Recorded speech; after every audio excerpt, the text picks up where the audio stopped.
Galera, bom dia, boa tarde, boa noite, boa madrugada. Meu nome é Sidney Martins, sou professor de língua portuguesa aqui do LAC Concursos. É com extremo prazer que hoje nós vamos trabalhar a nossa aula de orações subordinadas. A gente deu uma pincelada na aula de conjunções coordenativas e na aula de conjunções subordinativas adverbiais. Agora é que a giripoca vai piar. Então se liga só. Primeira coisa, nós vimos que o período simples é representado pelo sistema SVC, sujeito, verbo e complemento. Só tem uma oração, por isso é chamado de sujeito simples e, além do mais, também pode ser chamado de oração absoluta, até porque só tem uma oração e aquela oração será absoluta e mandará em tudo. Já quando a gente pensa no período composto, a gente tem o período composto por coordenação e o período composto por subordinação. Vimos que o período composto por coordenação funciona mais ou menos assim.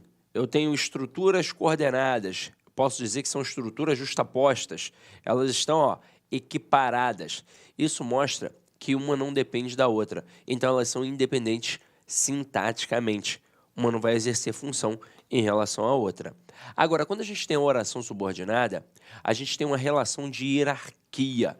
A gente vai ter uma oração principal aqui em cima e uma subordinada aqui embaixo, dependendo da principal para poder fazer sentido. Agora, como de fato eu represento isso? Então, vamos lá. Quando eu penso no período composto por subordinação, então a oração subordinada, ela será representada assim, ó.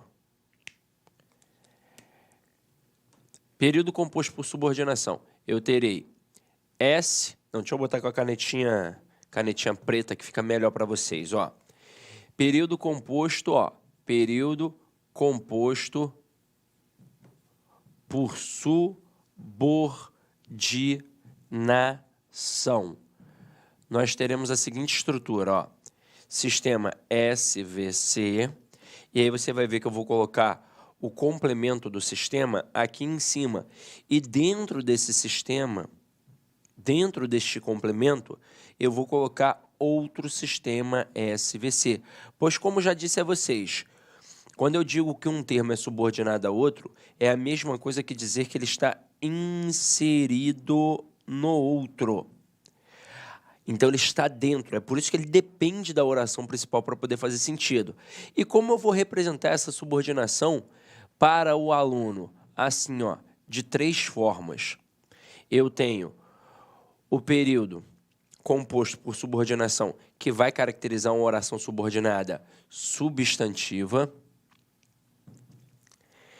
Eu tenho aquele que vai caracterizar uma oração subordinada adjetiva. E eu tenho aquele que vai caracterizar uma oração subordinada adverbial.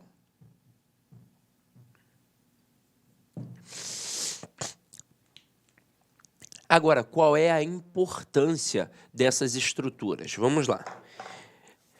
Quando eu disse que as coordenadas não exercem função, a gente nem para pensar em função sintática, esse tipo de coisa. A gente só sabe que elas são basicamente a mesma coisa em relação à análise sintática, tanto que na hora de uma pontuação eu coloco vírgulas para separar as orações coordenadas, exatamente porque elas são elementos de mesma função.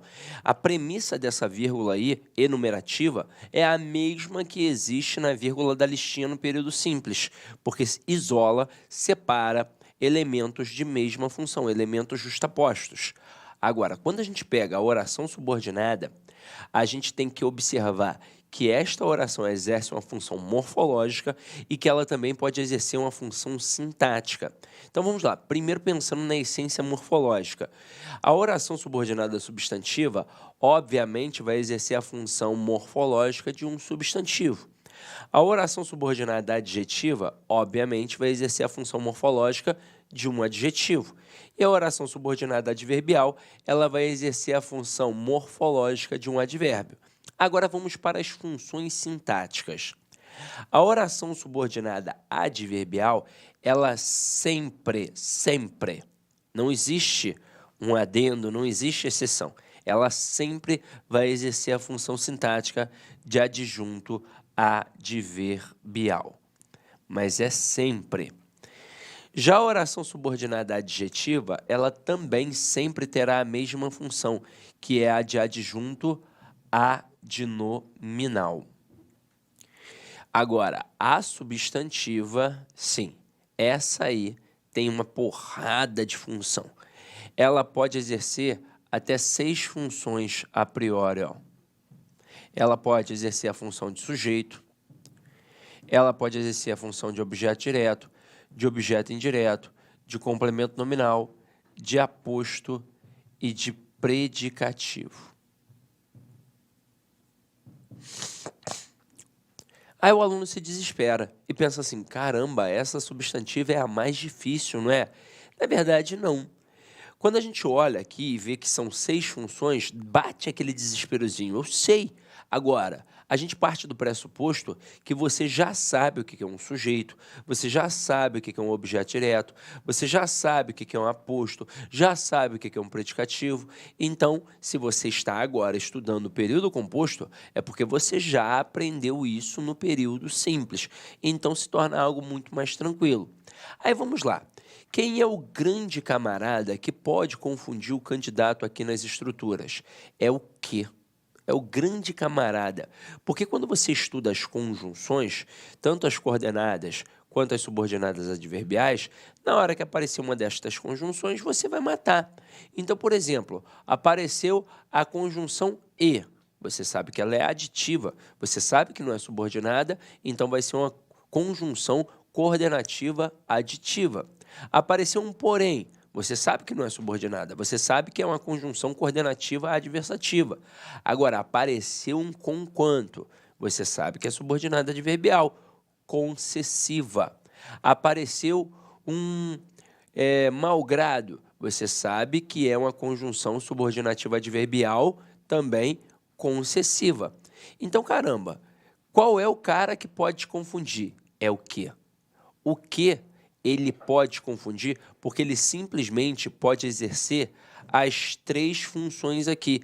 Ele pode encabeçar a oração subordinada adverbial, ele pode encabeçar a oração subordinada adjetiva e ele pode encabeçar a oração subordinada substantiva. Vamos ver como é que isso funciona, ó.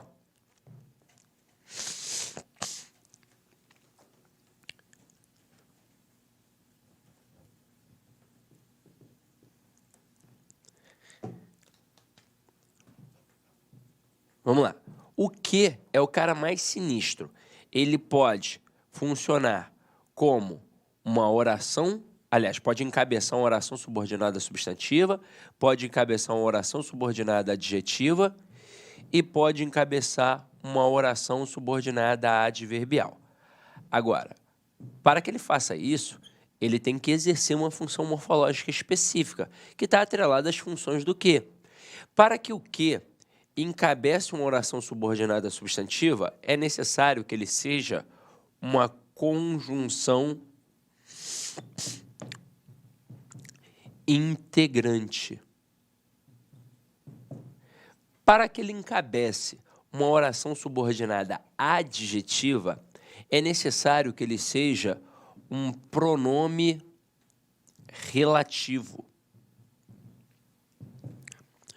E para encabeçar uma oração subordinada adverbial, é necessário que seja uma conjunção subordinativa adverbial consecutiva.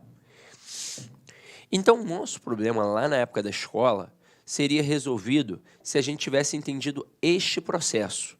Muito provavelmente a gente não entendeu isso, ou porque não tinha maturidade e não prestou atenção no que a professora estava falando, ou porque a professora, de fato, na hora lá na bagunça daquela zona que a molecada faz, não apresentou isso.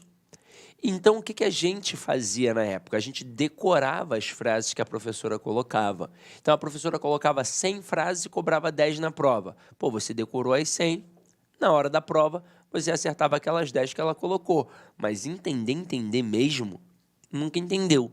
E bastava entender este processo.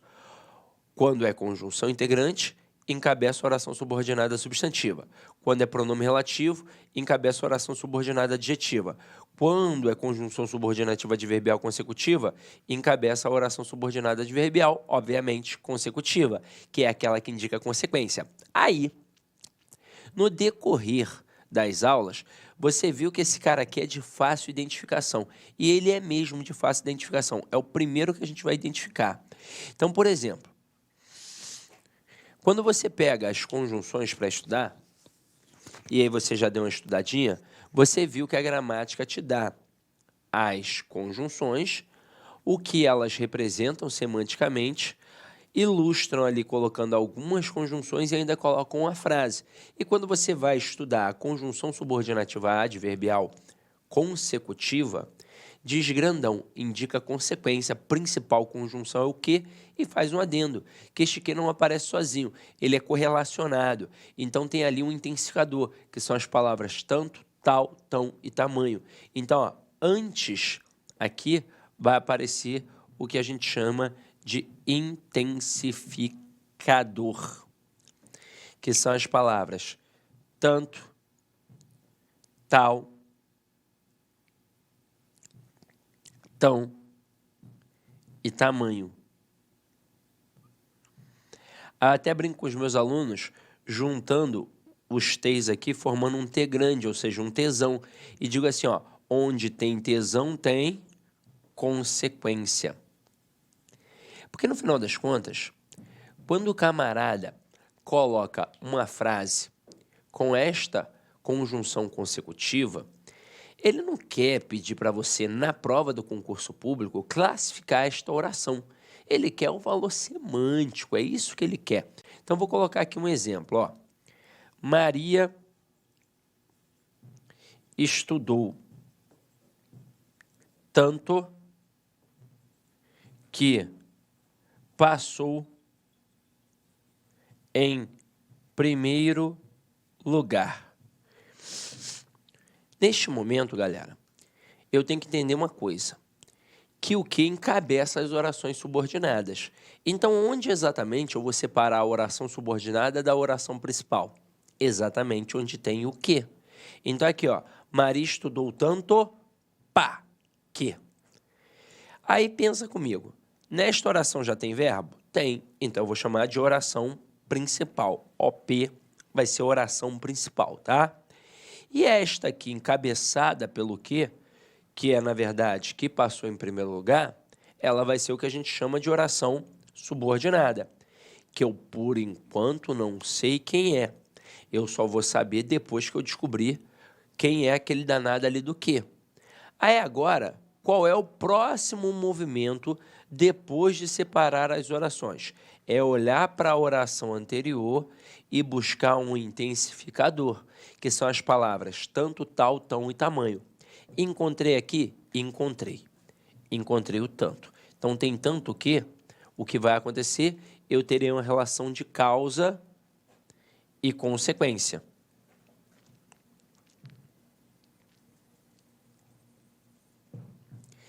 Já sabemos que a causa é a origem de um processo e a consequência é o que decorre a partir daquilo. Então, aqui, quando eu digo Maria estudou tanto que passou em primeiro lugar, qual é a causa? É ter estudado muito, é ter estudado tanto. E qual é a consequência? Ter passado em primeiro lugar. Na prova do concurso público, pode ter certeza, lá o avaliador vai destacar ou o que, ou toda a oração encabeçada pelo que, e vai perguntar qual é o valor semântico, qual é a ideia, qual é o sentido transposto ali. E aí, com certeza você vai responder consequência. Agora, como ele é malicioso, dentre as opções, ele vai colocar as duas, ó, causa e consequência, o que já pode derrubar alguns candidatos, porque o cara vai pensar assim, caramba, realmente ali tem uma relação de causa e consequência. Será que não é uma pegadinha? Ele quer que eu responda a causa? Então, para você nunca errar, a causa sempre estará do lado do intensificador e a consequência sempre do lado do que. Então, não tem como errar. Até aí, tudo bem? Então, show. Agora, vocês viram como é fácil identificar esse cara? É por isso que a maioria das bancas, na verdade, adora brincar com o candidato em relação à diferença de conjunção integrante para pronome relativo, pois a conjunção subordinativa adverbial consecutiva é de muito fácil identificação. É só buscar um intensificador. Tem um intensificador, matei que aquele que é consecutivo. Se não tiver, aí eu começo a ficar na dúvida se é conjunção integrante ou pronome relativo. E a gente vai ver isso agora, ó. Vamos lá. Vamos apagar aqui essa parte. A gente já domina a conjunção consecutiva, até porque a gente já viu todas as consecutivas na aula das conjunções subordinativas adverbiais. E agora a nossa dúvida é entre o que? Pronome relativo e entre o que? Conjunção integrante. Existe uma diferença abissal entre os dois. O que pronome relativo, ele obrigatoriamente faz referência a termo anterior. Obrigatoriamente. Aí, neste momento, eu quero que você perceba a diferença. Ele vai fazer referência ao termo anterior, então não vou nem precisar de macete. Basta olhar para ver se está fazendo referência ao termo anterior, pronto, acabou. Se eu conseguir pegar aquele termo anterior e escrever no lugar do que exatamente, eu matei que é pronome relativo. Ah, beleza. Aí tem um outro macetinho que a gente aprende na escola, que é substituir o que por o qual ou a qual. Eu, particularmente, não gosto. E vou explicar, inclusive, por quê. Se você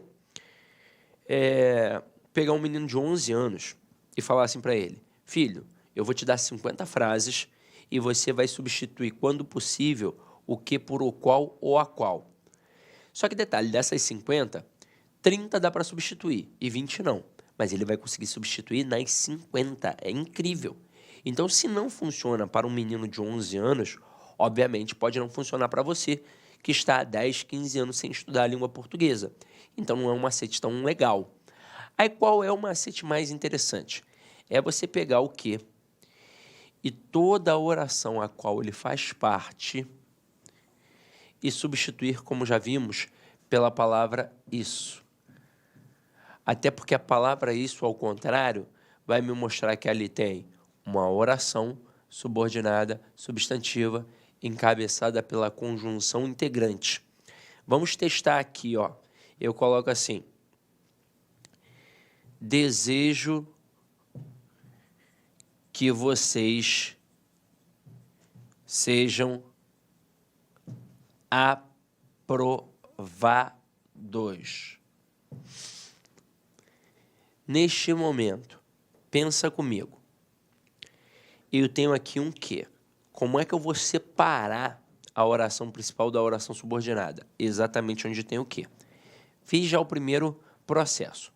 Aí eu olho aqui, tem verbo? Tem. Então, oração principal e tudo que é encabeçado pelo quê vai ser o que a gente chama de oração subordinada. Agora, se liga só. Neste momento aqui, eu vou fazer o quê depois de separar as orações e definir quem é a principal e quem é a subordinada? Eu vou buscar um intensificador. Tem um intensificador aqui? As palavras tanto, tal, tão e tamanho? Não, não tem. Opa! Então, já sei que aqui não é a tal consecutiva. Então, eu já sei que aqui vai ficar entre pronome relativo ou conjunção integrante. Aí, agora, o que eu vou fazer? Vou tentar substituir por o qual a qual? Vamos lá, tenta. Você vai ver que não é possível, mas tem candidato que vai conseguir. E como não é possível não, ó, desejo o qual vocês sejam aprovados. E não consigo o quê? Consigo sempre, Sidney, mas não dá. Veja, não está fazendo a referência a nenhum termo anterior. Mas aí bateu a dúvida, o que você faz? Você pega este que e toda a oração encabeçada pelo que e tenta substituir pela palavra isso. Veja como aqui você vai conseguir, como aqui vai ser possível. Dá ou não dá para dizer desejo isso? Claro que dá. Imagina a seguinte situação.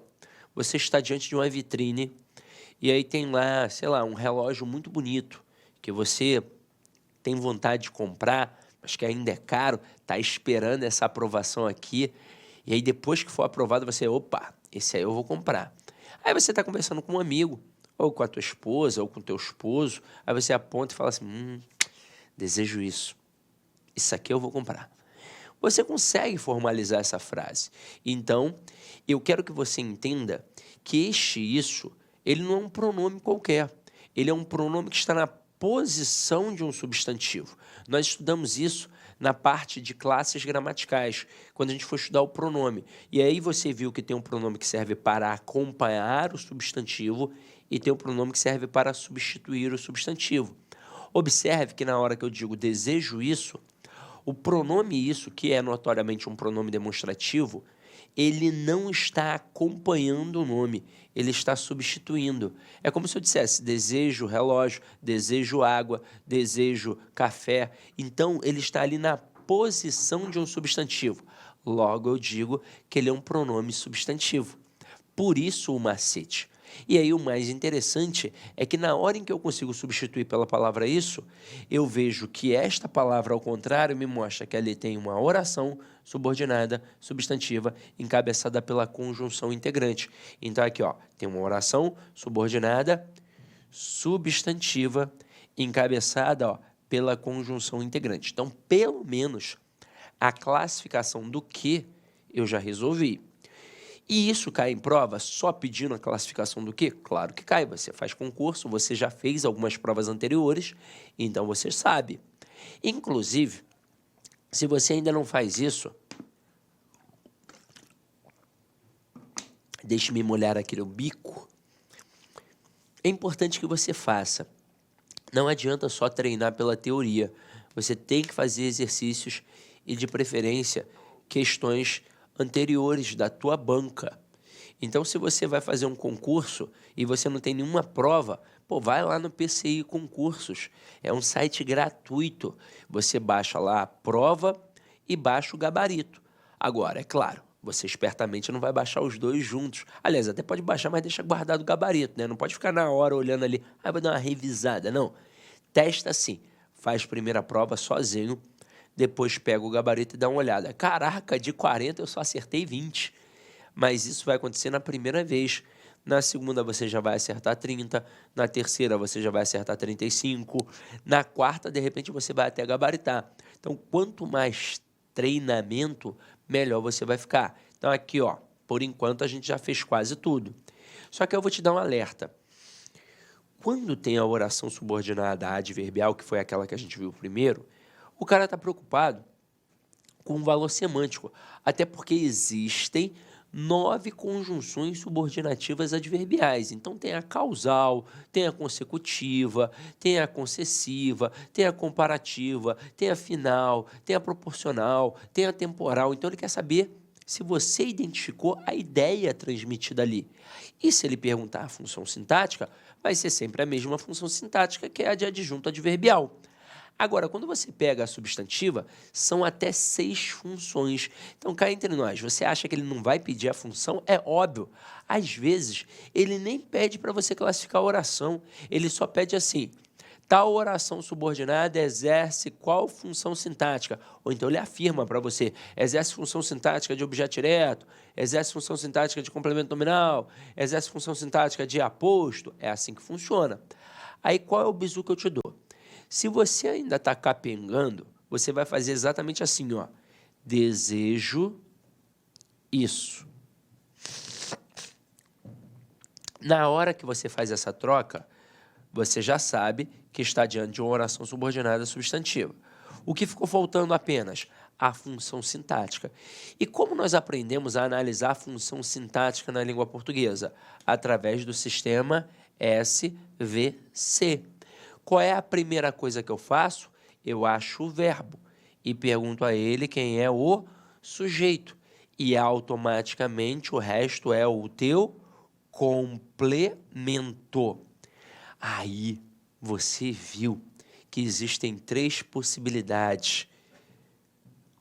Eu posso ter um objeto, eu posso ter uma circunstância que eu vou tipificar através do adjunto adverbial, e eu posso ter uma característica que, no final das contas, é o nosso predicativo. Aqui o esquema é o mesmo. Vamos lá. Quem é o verbo aqui? É o verbo desejar. Pergunta a ele quem é o sujeito. Quem é o sujeito? A resposta vai ser eu, pois eu desejo, como se fosse um sujeito oculto. E o resto que sobra é o nosso complemento. Mas aí pensa aqui comigo. Neste contexto, quem deseja, deseja alguma coisa. Então, eu tenho um verbo transitivo direto, que obrigatoriamente vai pedir um objeto que? Direto. E por que um objeto direto? Porque está diretamente ligado ao verbo que é transitivo direto. Então, pronto. O nome da oração vai ser enorme, assustador, talvez. Oração subordinada, substantiva, objetiva, direta. É enorme. Mas veja, nada mais é do que um objeto direto, que por um acaso tem oração. Tanto que o avaliador poderia chamar aqui, ó, de objeto direto oracional. Viram como é que funciona o processo? Agora, vai chegar uma hora que você não vai precisar fazer tudo isso. Vai chegar uma hora que você só vai fazer assim, ó, como eu vou fazer aqui agora. Você vai pegar uma setinha da oração subordinada e vai jogar para a oração principal para ver a quem a oração subordinada está ligada. E está ligado ao verbo desejar. E quem deseja, deseja alguma coisa. E verbo transitivo direto. E verbo transitivo direto pede o quê? Objeto direto. Vai ser assim que você vai fazer. Chega um momento que você vai desenrolar isso muito facilmente. Agora, para dominar as substantivas, é óbvio, tem que ter um macetinho ou outro, que daqui a pouco eu vou mostrar para vocês com toda a calma e tranquilidade. Mas agora eu quero mostrar como é que funciona o pronome relativo, tá? Então vamos lá, eu vou apagar essa parte aqui, ó.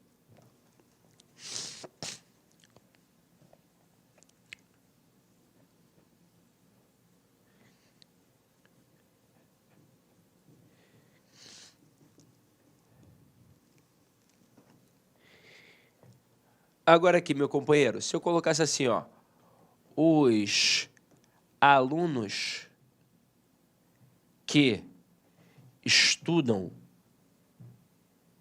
muito são aprovados.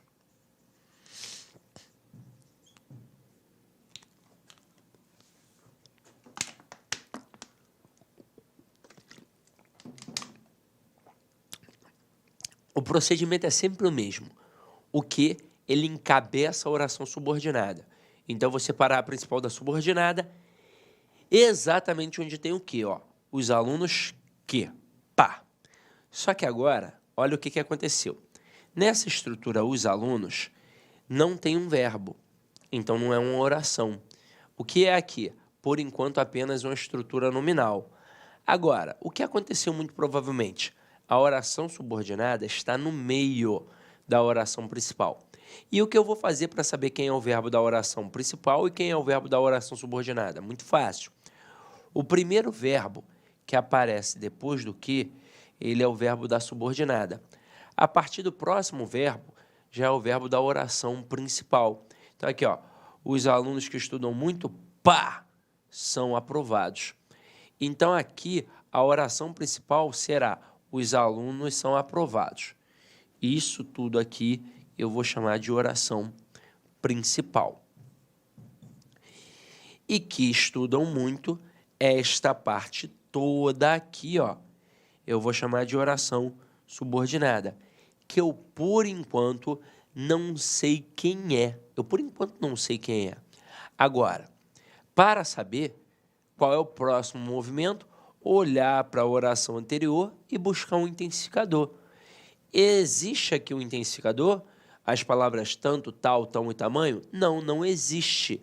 Então, neste momento, eu já sei que não é uma consecutiva. Então, a minha dúvida é entre pronome relativo e conjunção integrante. E agora, ó, sem macete.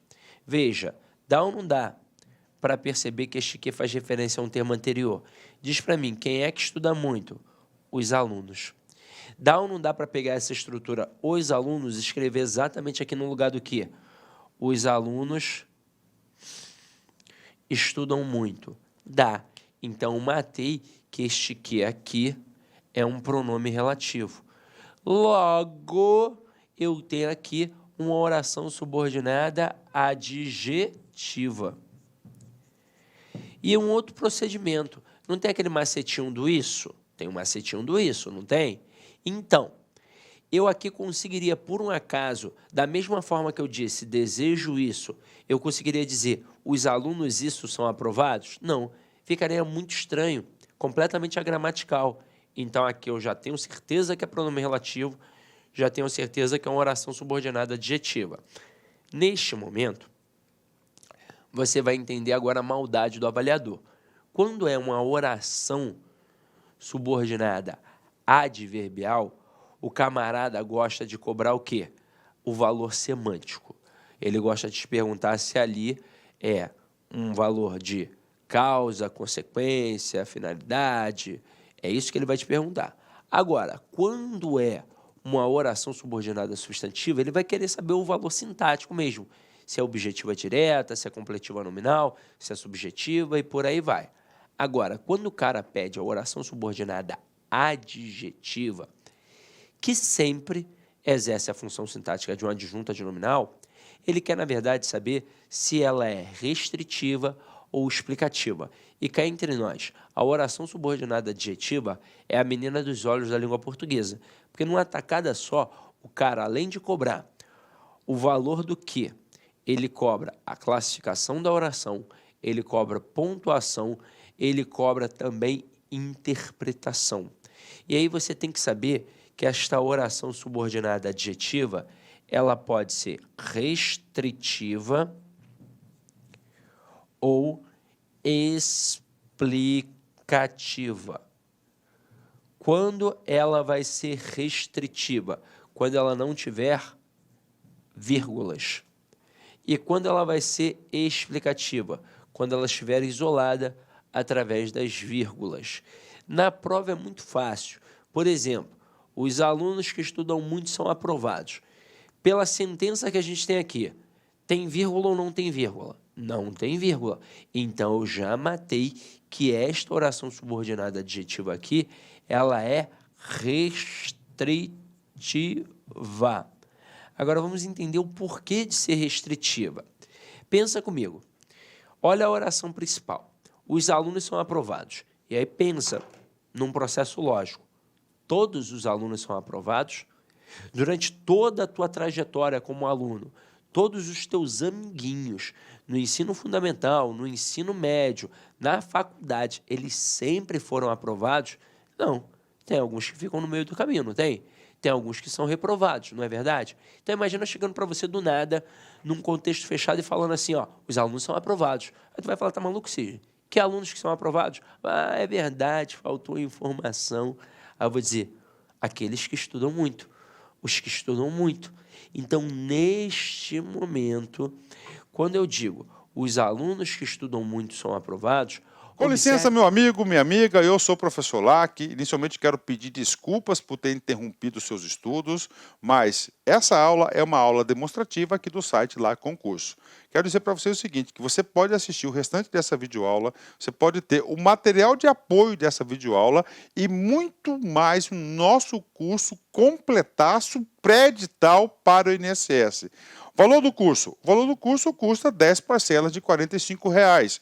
E nós temos uma promoção. Essa promoção aqui, até o dia 3/6, ela custa 10 parcelas de R$ 30,00, né? Mas vamos fazer o seguinte, você que está assistindo esse vídeo, até para prestigiar, até uma forma de amenizar aí a interrupção do seu vídeo, você vai falar o seguinte, olha, você vai entrar em contato, você vai clicar aí, tem um link aí do WhatsApp, você vai falar o seguinte, eu quero a promoção, eu quero o código promocional do curso pré-edital do INSS que o professor Lac falou no vídeo. Então tem um link aqui embaixo, tá? Tem um link aqui embaixo de um WhatsApp, você vai direto para o atendimento. Lembra-se que o atendimento tem horários comerciais de atender e ali vai te fornecer um link para você pagar aí 10 parcelas de R$ 30,00.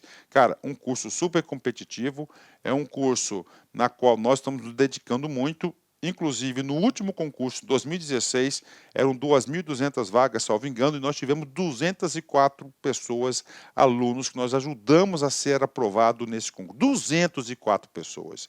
Cara, então o curso nosso é muito bom, é o melhor custo-benefício. Eu peço para vocês aí um voto de confiança.